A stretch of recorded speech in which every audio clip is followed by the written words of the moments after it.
2004ஆம் ஆண்டில் தன் மீது பொய் வழக்கு தொடுக்கப்பட்ட உயர்நீதிமன்ற தீர்ப்பை தான் படித்தால் பாஜக மாநில தலைவர் அண்ணாமலை மண்டியிட்டு மன்னிப்பு கேட்க வேண்டுமென காங்கிரஸ் மாநில தலைவர் செல்வ பெருந்தகை பகிரங்கமாக தெரிவித்துள்ளார். செல்வ பெருந்தகை பேச இதுதான் கேட்டார் ஒரு நிருபர்.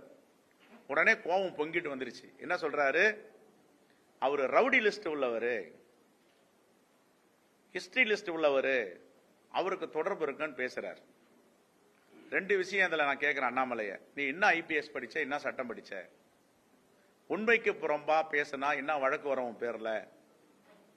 Hate speech. உன்னுடைய பேச்சில குற்றம் இருந்தால், பிறர் மனம் புண்படும்படி பேசினால், உண்மைக்கு புறம்பாக பொய்யை பேசினால் உன் மீது என்ன சட்டம் பாயன்னு உனக்கு தெரியுமா? ஆதாரம் இல்லாமல் பேசினா என்ன சட்டம் பாயன்னு தெரியுமா? இன்னைக்கு எல்லா தலித் தலைவர்களும் காலையிலிருந்து என்ன தொடர்பு கொண்டு நேரடியா வந்து ஷெட்யூல் காஸ்ட் ஆணையத்திடம் நாங்கள் புகார் கொடுக்க போறோம், சட்ட பாதுகாப்பு கொடுத்திருக்காங்க இந்தியன் கான்ஸ்டிடியூஷன்ல, இந்த சட்ட பாதுகாப்பு தெரியாம ஒரு அவதூறை ஒரு தலித் மேல பேசினாவே என்ன வழக்குன்னு தெரியும். ஆனா எனக்கு நான் நினைவு தெரிஞ்ச நாள்ல இருந்த நான் இந்த பக்கம் போடுறதில்லை. இது எல்லாம்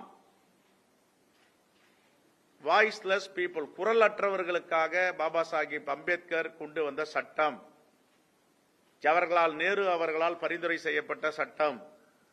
இந்த சட்டத்தை படித்தவர்கள், விவரம் உள்ளவர்கள் பயன்படுத்தக்கூடாது. இது பாமர மக்களுக்கும் கிராமங்களில் அடைபட்டு இருக்கின்ற பேச முடியாத வாய்ஸ்லெஸ் பீப்புளுக்கு தான் சட்டம். நான் இது பக்கம் போறது இல்லை. ஒரு வேளை நான் இந்த புகாரை கொடுத்தா அண்ணாமலை சட்டத்தில் எங்களுக்கு சட்ட பாதுகாப்பு இருக்கு, இப்போ இன்னும் நாங்க கொண்டு வந்ததை நீங்க வேறு வழி இல்லாம மெருகேத்தி இருக்கீங்க இந்த சட்டத்தை, உன்னுடைய நிலைமை என்ன ஆகும்? நீங்க சிறைக்கு போறதை யாராவது தடுக்க முடியுமா? எத்தனை ஆண்டுகள் சிறை அண்ணாமலை உங்களுக்கு தெரியுமா? அரசியல் நாகரிகம் கருதி நான் வேண்டான்னு